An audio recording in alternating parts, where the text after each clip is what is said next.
For the Hulk, we used motion capture a number of different ways.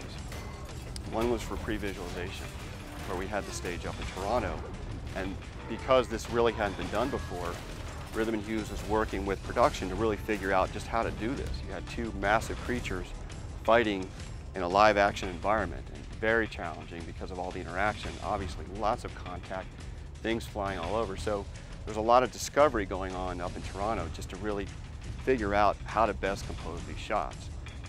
You see Gavin's got about 50 markers or so on his body, and prior to shooting we actually add another 15 to 20 markers at very specific locations on the body to give us information about where he is in space and how a skeleton is constructed.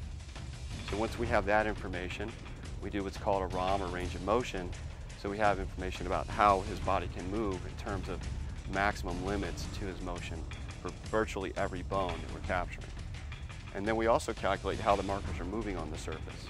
And the reason that's important, it may not sound too important, but actually that really helps give us the level of realism that we're trying to achieve. Because if we assume that the marker stays consistent with his body, it's actually giving it false information, because you can see he's wearing a fit Lycra type suit that is flexible, but even with this suit on, there is some movement and sliding.